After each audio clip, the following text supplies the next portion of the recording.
Coming up on We Talk News this week, it's Monday, July 22nd, and it's the final day to make your voice heard to the DEA about rescheduling cannabis away from Schedule 1 of the CSA. And with 6 months past in 2024, California remains the revenue king of sales of cannabis in the U.S., but Michigan is number 2, and Michigan is selling more per capita than the Golden State. And Pennsylvania packs in their adult use legalization effort for the year, while Wiz Khalifa is arrested in Romania for public consumption of cannabis on stage, joining Nicki Minaj as American music celebrities who thumb their noses at the more strict foreign cannabis laws, while Snoop Dogg opens his own dispensary and cannabis strain, but he'd better not bring any samples to Paris for the Olympics. Plus, the FDA finally does something about the unregulated, out-of-control Delta-8 market,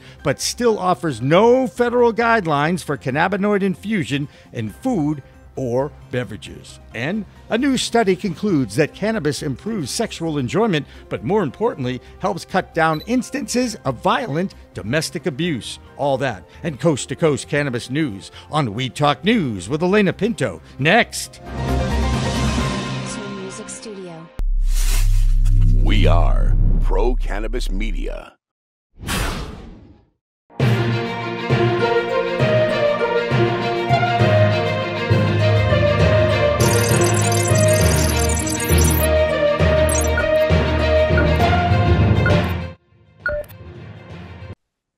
Hi, everyone. Welcome to We Talk News, Pro Cannabis Media's weekly production of cannabis news from coast to coast. I'm Alaina Pinto. We released this week's news on July 22nd, the very last day you can share your opinion on the proposed move of cannabis off Schedule 1 of the Controlled Substances Act. Last year, the Health and Human Services Department urged the DEA to move cannabis to Schedule 3, where it would still be an illegal controlled substance, but would rid the industry of the dreaded 280E tax code. Now, the industry would really like to see cannabis completely descheduled. It would allow cannabis businesses to write off the same business expenses of every other industry in the United States. And that would rid one of the most restrictive, unjust restrictions of free trade against the billion-dollar business. To take you right to the comment page on the DEA's website, just cut and paste the link to the regulations.gov page or use the QR code on the screen to take you directly there. There have already been over 30,000 comments submitted, but considering there are over 62 million users of the plant regularly, that's just over 20% of the total population in this country. So if you haven't submitted your thoughts, the clock is ticking. The prohibitionist movement has been emboldened by the recent Supreme Court decision to take scheduling power away from federal agencies. It's just another reason why it's important for the public to continue to comment to the DEA. And also the fact that the Republican House is trying to stop the rescheduling movement is another reason why you should comment as well. So it's the last 24 hours to comment, so get after it. Now with more cannabis news, here's PCM founder Jimmy Young. Thanks, Alaina. Andrew Berenger is off this week, and I'm PCM founder Jimmy Young, and this is the Washington, D.C. Report for We Talk News. Another reminder, July 22nd is the deadline day for the public to comment on the proposed move of cannabis off Schedule 1 of the CSA to Schedule 3. Now, that would allow cannabis businesses to write off regular expenses, just like every other business in the U.S., getting rid of that horrible 280E exception. Now, it also, however, would keep cannabis illegal and controlled at the federal level. So use the QR code to connect directly to the regulations.gov website to have your voices heard in support of the move. The Pro Cannabis Media comment is posted on our website under the blogs tab. And another move in Washington, D.C. this week is the introduction of the DEA Act by Democratic Senator Gary Peters from Michigan. The acronym stands for the Dismantling Outdated Obstacles and Barriers to Individual Employment Act, aka the DEA Act. That, if enacted, would protect people who apply for federal employment to be denied for a job because of past use of cannabis. Now, also in D.C. this week, the FDA has sent a cease and desist order to a number of companies who are creating edible products with synthetic Delta 8 THC. And yes, they resemble more popular junk food snack products. 2 of the 5 companies cited by the FDA and the Federal Trade Commission included Hippie Hood and Earthly Hemps. They were told to take them off the shelves or face more penalties and fines. Now, just before July 4th, the Supreme Court overturned that Chevron law that had stood for 40 years. This will delay the already ongoing process of rescheduling cannabis off the CSA's most restrictive Schedule 1 to Schedule 3.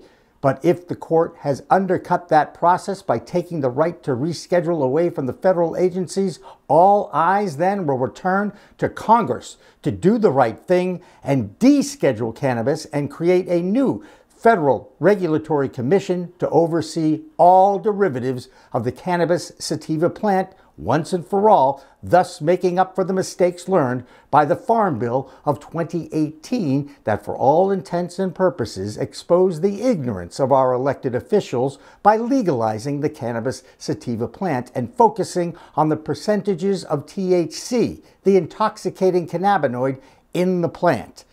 This all can be changed with the acceptance of the CAOA bill that Senator Chuck Schumer has on the floor of the Senate for discussion right now. That's the Washington, D.C. Cannabis Report for this week. I'm PCM founder Jimmy Young. Now, back to Alaina Pinto and more of Weed Talk News. The first half of 2024 6-month sales numbers have been collected. And once again, California is still number 1 in terms of revenue sales. But Michigan is a strong number 2 in revenue and is now number 1 in per capita or total number of products sold.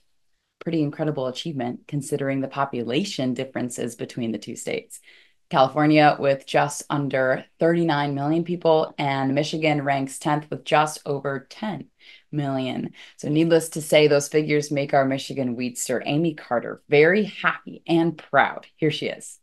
I am very proud of our state. Michigan has done a great job in the cannabis industry in a whole. Our lawmakers could have done a little bit better in the way that they did things and the way things went.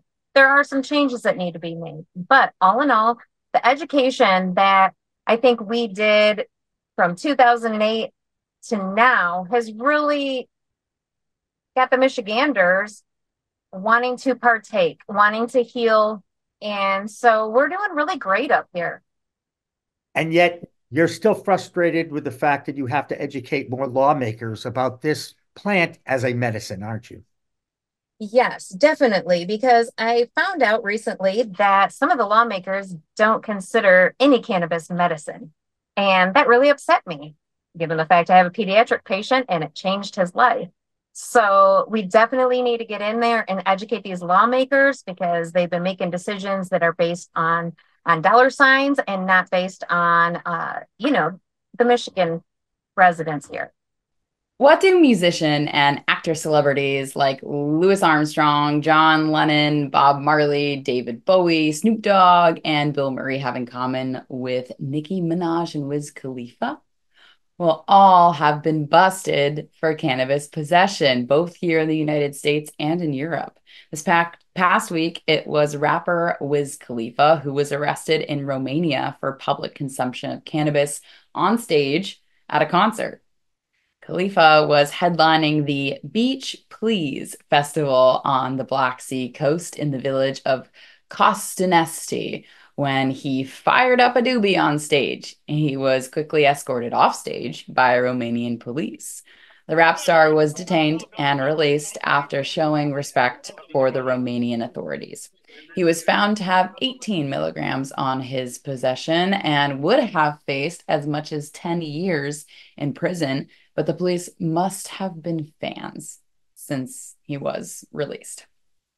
Khalifa was the second major musician who has been detained by European law enforcement in 2024. In May of this year, Nicki Minaj was arrested in Amsterdam in the Netherlands and had to cancel her concert there. She was later released as well. Snoop Dogg may be the leader of most celebrity arrests for weed since he's been cited 10 times over the past decade alone. He opened his first dispensary this past week in LA and released a strain honoring the late Tupac as part of his death row cannabis products. Snoop is heading to the Paris Olympics as a member of the NBC sports crew. France has very restrictive rules regarding cannabis, so don't be surprised if he gets detained in France at some point. What will be a surprise is the start of adult use sales in Ohio. Many in that state were ready for a launch in June, and now in the last full week of July, the opening is still imminent. So what's the delay? Well, our man in Ohio is Harry Bernstein, and he has the latest on opening day in his Ohio report, now sponsored by Yellow Labs and betterways2thc.com. In Loveland, Ohio, Emily and Mark seek to deepen their bond through intimacy. They turn to Yellow Labs Rose Oil Massage Cream with delivery technology, promising enhanced pleasure and connection. The cream ignites increased sensitivity and arousal as they apply it, kindling a shared passion. Excited by its effects, they find joy in shared closeness and moments of unity.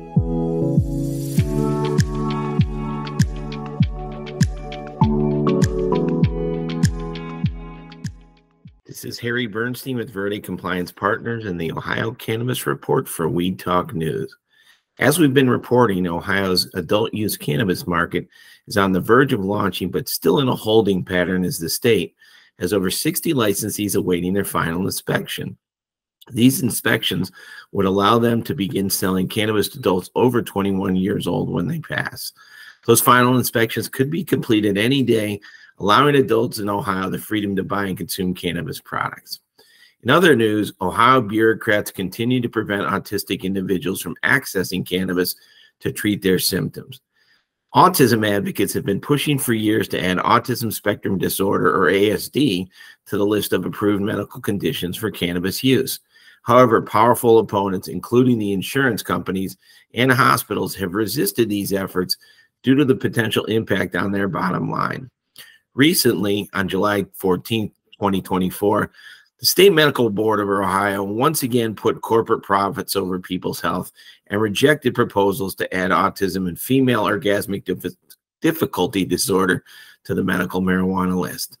This decision followed testimony from several experts, primarily from within the healthcare industry, which could lose patients if this alternative treatment is approved. Despite the ongoing advocacy, Ohio regulators, influenced by these industry lobbyists, continue to deny those with autism the opportunity to use cannabis as an alternative treatment. That's the Ohio Cannabis Report for this week. I'm Harry Bernstein with Verde Compliance Partners, reporting for Weed Talk News. The Ohio Cannabis Report is supported by Yellow Labs and betterways2thc.com. Search for Yellow Labs near me and find one of 40 dispensaries in Ohio carrying these amazing mists and creams. While the race for the 25th adult use legal state continues, Pennsylvania is packing in their efforts for this year as the bipartisan political divide in that state was just too much to overcome. But don't blame their governor, Josh Shapiro. He was pushing to add it to their annual budget in order to take advantage of the tax revenue generated with an adult use market. Some Democrats wanted a similar model to that state's liquor industry, while the Black Caucus in that state wanted to make sure that those most impacted by the failed war on drugs would have expungement and other social equity provisions in whatever the new laws would look like. So with vacation on the calendar, the legislature adjourned without any movement. The governor was able to get a bill easing state restrictions on the 280E tax code approved. So at least there will be a break for the existing medical cannabis industry in the Keystone State. Minnesota is one of the newest adult use legal states, and their market has yet to officially open, but there is already an uptick in driving under the influence arrests in that state. If you look at the history of new states, most have initial increases in DUIs, but as the novelty wears off and people become more knowledgeable about their use and tolerance, those statistics do go down. Well, next up is Arizona, where the heat has been baking and Karen Black has been surviving. Here's her Arizona report this week. I'm Karen Black from Greenfinger Consulting with the Arizona Cannabis Report for Weed Talk News. July 17th through 23rd is Hemp Week, so here's a quick snapshot of Arizona's hemp market. Since re-legalization, hemp cultivation in Arizona plummeted by 97% from over 5,400 acres planted in 2019 to just 156 acres in 2021, the most recent data I could find. Initial challenges included THC levels exceeding legal limits, odor issues during our hot summers, and a lack of buyers. Fast forward to 2023, and growers face similar environmental and agronomic issues, compounded by new laboratory testing requirements and CBD market oversaturation. Then in mid-2024, the Arizona Attorney General's office announced that products containing hemp-derived intoxicants can now only be sold in licensed marijuana dispensaries. Despite all these hurdles, several Arizona companies are making very good use of this no-waste wonder plant. Botanic Bioplastics in Mesa is replacing single-use plastics with its hemp-based alternatives. Old Pueblo Hemp Co. in Tucson is building with hempcrete, and Elevado in Gilbert has award-winning handcrafted hemp-infused drinks.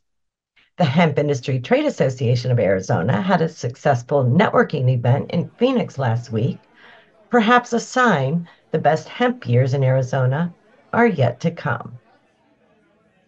On the cannabis front, preliminary data shows Arizona's cannabis sales for June 2024 at nearly $93 million, down almost 17% from 2022.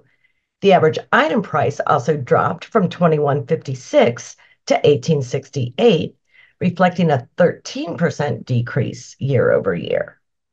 According to Headset.io, these declines suggest a cooling period for the market, driven by increased competition and market saturation. In other news, the Arizona Department of Transportation turns 50 this month, and it just released its annual motor vehicles crash facts report. While the total number of crashes increased by 1.6% in 2023 over 2022, traffic fatalities were down by 1%. However, crashes involving cannabis-impaired drivers increased slightly, contributing to 15 more injury crashes and 48 more fatal crashes, a 2.3% increase, and a trend in the wrong direction. That's this week's Arizona Cannabis Report. I'm Karen Black from Greenfinger Consulting reporting for Weed Talk News.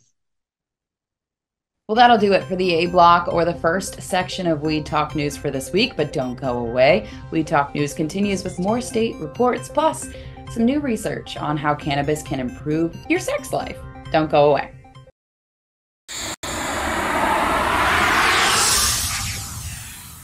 It's a whole new world of weed out there, isn't it? Everyone is learning new ways to titrate, ingest, consume, imbibe, and engage with this plant medicine we call cannabis. Now, let me tell you my cannabis story. You know, I've had 4 major surgeries in the past 23 years and suffer from osteoarthritis with a variety of metal parts in my body and one on deck. Now, thanks to those chronic pain issues, I've been a medical patient in Massachusetts for almost 10 years now. I remember my first trip to a dispensary just outside of Boston, and I told the bud tender I didn't want to smoke it anymore. So I tried edibles, then tinctures, then vaping, and now if I'm going to smoke, I only use the Weedgets filtration system. What? The Weedgets.com, Weedgets, that's weed, W-E-E-D, G-E-T-S.com, is where you'll find the planet's coolest product that cools the smoke from everyone's favorite flower. The guy that started this was a pretty good medical device manufacturer, and he created this maze pipe that cools the smoking process from 1300 degrees Fahrenheit upon inflammation down to just 90 degrees when it reaches your mouth. That's right, 1300 down to 90. That's why this maze pipe is amazing. Now, add in the code of PCMTV and you get 15% off. So just go to Weejits.com and check out the best way to enjoy a cooler smoke with less coughing and hacking and more peace of mind.